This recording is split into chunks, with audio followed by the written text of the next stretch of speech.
कृष्णा। तो आप सब भक्तों का स्वागत है आज की विशेष कक्षा में। आज चैतन्य महाप्रभु का प्राकट्य दिवस है।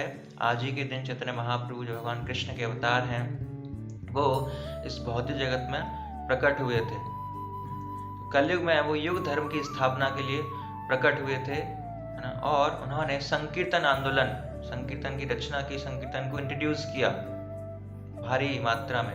चैतन्य महाप्रभु का जो प्राकट्य है वो श्रीधाम मायापुर में, जो नवद्वीप जिले में पड़ता है, बंगाल में, वहाँ पर हुआ था।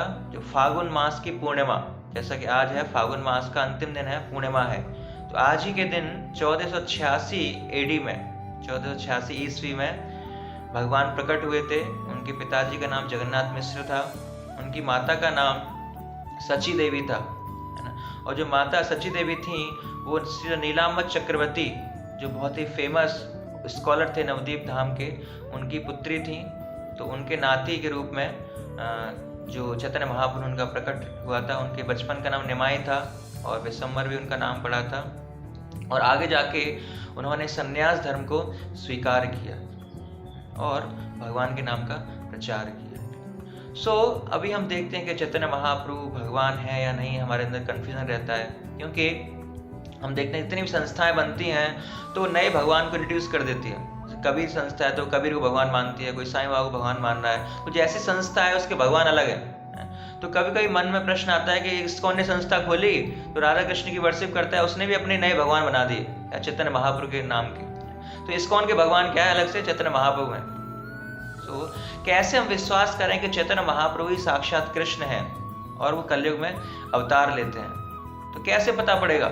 जैसे हम देखते हैं कि इस समय संसार में बहुत सारे भगवान हैं, या हर इंसान कहता है कि कोई इंसान कहता है मैं भगवान का अवतार हूं, मैं ही भगवान हूं, या तुम भी भगवान हो, मैं ही भगवान हूं। तो कैसे हमें पता पड़ेगा? कोई अगर कह रहा है कि मैं भगवान हूं तो कैसे हम पता लगा सकते हैं? जैसे कुछ दिनों पहले साईं बाबा साउथ इंडिया में थे, वो कहते वो भगवान मानते थे अपने आप को, लोग भी उनको क्या भगवान मानते थे। तो कैसे हम जानेंगे कि वो भगवान है या नहीं है? कैसे पता पड़ेगा? शास्त्रों से। शास्त्र क्या है? शास्त्र हमारी माता की तरह, दे आर लाइक मदर, और जो भगवान है दे आर लाइक फादर, हमारे पिता की तरह हैं। तो माता से पूछेंगे क्या है कि हमारे फादर कौन है, तो शास्त्रों के माध्यम से हम पता लगा सकते हैं कि भगवान कौन है। तो जब हम शास्त्रों को पढ़ते हैं तो शास्त्रों में जितने भी भगवान के अवतार हुए आज तक, सभी के बारे में बताया गया है, जितने अवतार हो चुके हैं और जितने भविष्य में होने वाले हैं। जैसे अभी बुद्ध भगवान का अवतार हुआ था तो लगभग 4000 साल पहले उनका अवतार हुआ, लेकिन 5000 साल पहले हमारे शास्त्र लिखे गए तो उसमें पहले ही बताया दिया गया कि भगवान बुद्ध आएंगे या आगे आने वाले समय में कल की अवतार होने वाला है। तो पहले से ही बताया गया है कि कलयुग के बिल्कुल अंत में कल्कि नाम का एक अवतार होगा, जिनके जगह का नाम भी दे रखा है संबल, उनके माता पिता का भी नाम दे रखा है कि कहाँ वो प्रकट होंगे, उनके माता पिता का क्या नाम होगा। कैसे हमें पता पड़ेगा कोई भगवान के अवतार है या नहीं है? शास्त्रों के माध्यम से। तो शास्त्रों में हमारे सभी जितने भी भगवान के अवतार हैं उनका वर्णन किया गया है। अगर कोई व्यक्ति कहता है कि मैं भगवान हूं और उसका वर्णन नहीं है शास्त्रों में, तो इसका मतलब वो भगवान नहीं है। तो अगर चैतन्य महाप्रभु भगवान के अवतार हैं तो उनका भी शास्त्रों में वर्णन होना चाहिए। तो अगर हम चैतन्य महाप्रभु को भगवान मानते हैं तो कहां से मानते हैं? शास्त्रों से मानते हैं। ऐसा नहीं कि इसको हमने अलग से भगवान क्रिएट किए, नहीं, शास्त्रों में लिखा है ना। हम 10 शास्त्रों का उदाहरण देंगे कि 10 शास्त्रों में कैसे चैतन्य महाप्रभु की भविष्यवाणी की गई है कि चैतन्य महाप्रभु कलयुग में आएंगे और संकीर्तन आंदोलन को इंट्रोड्यूस करेंगे। तो सबसे पहले श्रीमद् भागवतम में, श्रीमद् भागवतम शुद्ध भक्ति का ग्रंथ है, उसमें सुखदेव गोस्वामी 11वें स्कंद के 5वें अध्याय के 32 श्लोक में कहते हैं, कृष्ण वर्णम त्वसा कृष्णम सांगोपांगास्त्र पार्षदम यज्ञ संकीर्तन प्रायर यजंती ही सुमेधसा। कि कृष्ण वर्णम कि कौन आएंगे? कृष्ण, साक्षात कृष्ण आएंगे। लेकिन त्वसा अकृष्णम, लेकिन उनका जो वर्ण है वो कृष्ण की तरह नहीं होगा, क्योंकि कृष्ण का वर्ण कैसा था? काला था, श्याम वर्ण के थे। लेकिन अब के अकृष्णम, कृष्ण से विपरीत वर्ण के होंगे, उनका कॉम्प्लेक्शन कैसा होगा? काला नहीं होगा। वो कैसे आएंगे? गोल्डन लाइक, वो स्वर्णिम होगा उनका, गौरांग, है ना, गौरांग फॉर्म में आएंगे। उनका कॉम्प्लेक्शन कैसा होगा? भूरा होगा, गोरा होगा। और किसके साथ आएंगे? सांगो पांगास्त्र पार्षदम, कि अकेले नहीं आएंगे इस बार, उनके जो पार्षदों के साथ आएंगे। हरिदास ठाकुर होंगे, श्रीवास ठाकुर होंगे, गदाधर पंडित होंगे, अद्वैत आचार्य होंगे, नित्यानंद महाप्रभु होंगे। तो इनके साथ सारे पार्षदों के साथ आएंगे। और कोई भी शस्त्र नहीं लेके आएंगे, है ना, इस बार कोई भी शस्त्र नहीं लेके आएंगे, है ना। भगवान राम के फॉर्म में आते हैं, नरसिंह भगवान में आते हैं, तो भगवान शस्त्र में आते हैं, शस्त्र के माध्यम से सारे असुरों का वध करते हैं, है ना।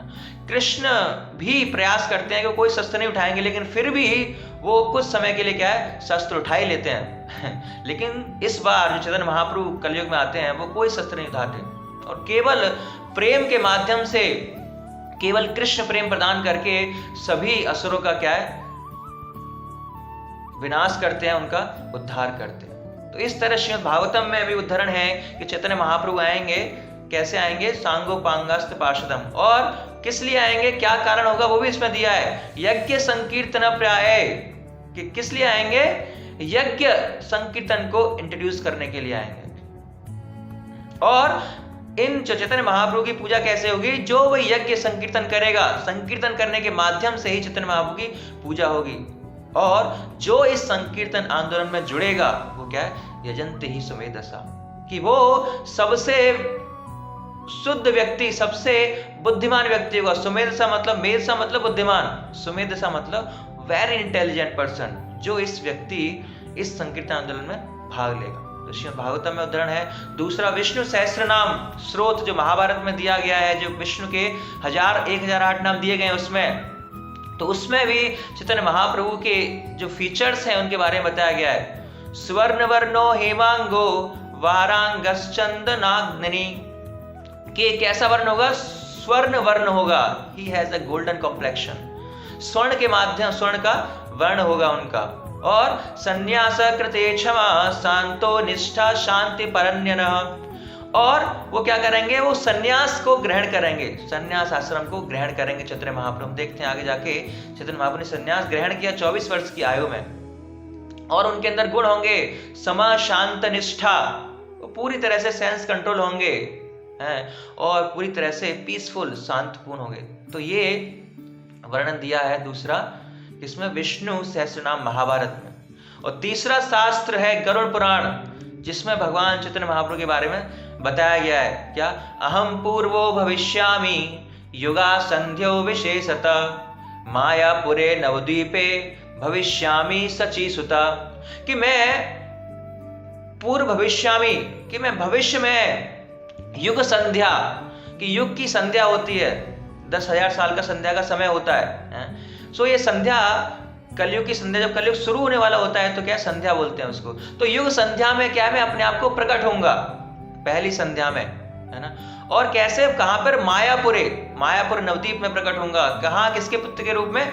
सचीसुत, सचीसुत के रूप में मैं प्रकट होऊंगा, जो भगवान चैतन्य महाप्रभु पहली संध्या में प्रकट होते हैं।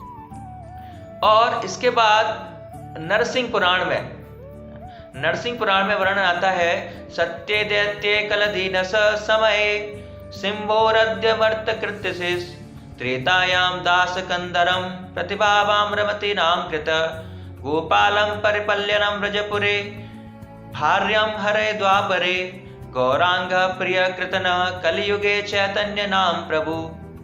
तो नरसिंह पुराण में बताया गया है कि भगवान नरसिंह रूप लेके, आधा नर का आधा पशु का, हाफ लॉयन हाफ मैन के रूप में सत्ययुग में प्रकट होंगे और सभी दैत्यों को क्या है, उखाड़ फेंकेंगे। और वही भगवान राम के रूप में प्रकट होंगे त्रेता युग में, जो रावण का अंत करेंगे, है ना। और इस तरह भगवान द्वापर युग में प्रकट होंगे कृष्ण के रूप में, जो ब्रजपुरे, जो ब्रज में ब्रज लीला करेंगे ग्वाल बालों के रूप में, है ना। लेकिन वही भगवान कलयुग में चैतन्य महाप्रभु के प्रकट होंगे और उनका फॉर्म कैसा होगा, गोल्डन फॉर्म होगा, गौरांग प्रिय कृतनः। और वो भगवान के नाम में क्या है, आनंद लेंगे।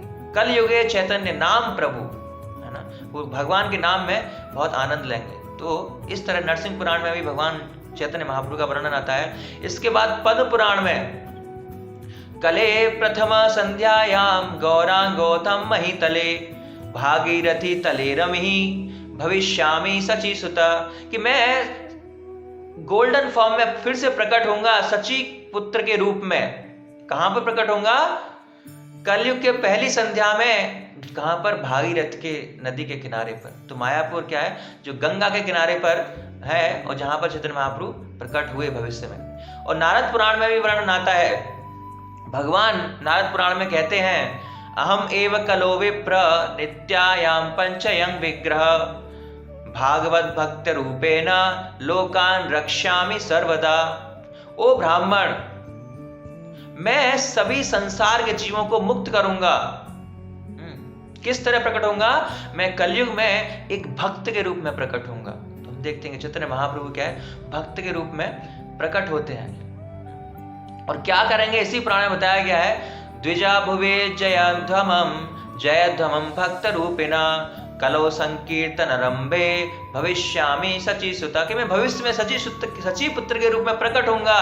किसके लिए? इस संकीर्तन आंदोलन को इंट्रोड्यूस करने के लिए, इस संकीर्तन आंदोलन की शुरुआत करने के लिए मैं भविष्य में प्रकट होऊंगा। और सातवां भविष्य पुराण में भी इसका उदाहरण है, अनंत शुक्ल रोमाहर्ष पुरनम तपोधन सर्वे मम एव दक्षन्ति कलो संन्यास रूपिणम, के हे साधु, कि मेरी जो हर व्यक्ति जो मेरा संन्यास रूप है, संन्यास का जो दिव्य रूप है, उसके दर्शन कर पाएगा। और मैं ऐसे भाव रूपों को प्रकट करूंगा कि जिससे इस भाव में हर व्यक्ति डूब जाएगा। तो हम देखते हैं चैतन्य महाप्रभु ने संन्यास लिया और ऐसे सिम्टम्स, भाव के लक्षणों को प्रकट किया। 8वां वायु पुराण में वर्णन आता है, पौर्णमास्यम फाल्गुनास्य फाल्गुनी ऋक्ष योगता भविष्ये गौर रूपेण सची गर्भे पुरंद्रत, कि जो फागुन मास का जो पूर्ण चंद्रमा है, फागुन मास में पूर्णिमा को क्या है, मैं अपने आप को प्रकट करूंगा गोल्डन फॉर्म में, स्वर्णिम फॉर्म में, है ना। और किसके? पुरंदर मिश्र के पुत्र के रूप में, जो सची माता के गर्भ से मैं प्रकट होऊंगा। और इसके अलावा इसी पुराण में, वायु पुराण में एक और उदाहरण आता है, स्वर्णादादि तिरन आश्रय नवद्वीपे जनाश्रय तत्र द्विजे कुलम पाप्तो भविष्यामि जलालने, कि मैं अपने आप को ब्राह्मण परिवार के यहाँ जन्म लूंगा नवद्वीप में, जो गंगा नदी के किनारे पर है। तो आगे जाके चैतन्य महाप्रभु ने सची माता के रूप में, पुत्र के रूप में जन्म लिया, जो ब्राह्मण परिवार से बिलोंग करते थे। और इसके अलावा 9वां शास्त्र है मत्स्य पुराण, है ना। इसमें उदाहरण आता है, मुंदो गौरव सुदृगर्गस त्रिस्त्रतोतिर संभवा दयालो कृते ग्रही भविष्यामि कलो युगे, कि कलयुग में मैं अपने आप को गोल्डन फॉर्म में, स्वर्णिम में प्रकट करूंगा। और मेरा शरीर क्या होगा? टॉल, लंबा होगा। मैं अपने हेड को क्या, शेव रखूंगा। और जहां पर मैं प्रकट होऊंगा वहां पर क्या है, 3 नदियों का मिलान होगा। हम देखते हैं नवद्वीप क्या है, नवद्वीप है, वहां पे 3 नदियां हैं। और मैं बहुत ही कृपामय होऊंगा, और मैं हर व्यक्ति को क्या है, भगवान नाम के कीर्तन में एंगेज करूंगा। और इसके अलावा 10वां शास्त्र जो स्कंद पुराण में भगवान का वर्णन आता है, अंत कृष्णेर बहिर्गौरा सांगो पांगास्त्र पार्षद सची ग्रवे समन पुण्याम माया मानुषा कर्मकृत, कि मैं कृष्ण रूप में जन्म लूंगा, लेकिन जो मेरा फॉर्म कैसा होगा, कृष्ण के फॉर्म नहीं होगा। मेरा क्या है, स्वर्णिम फॉर्म होगा। और मैं अपने पार्षदों के साथ आऊंगा, है ना।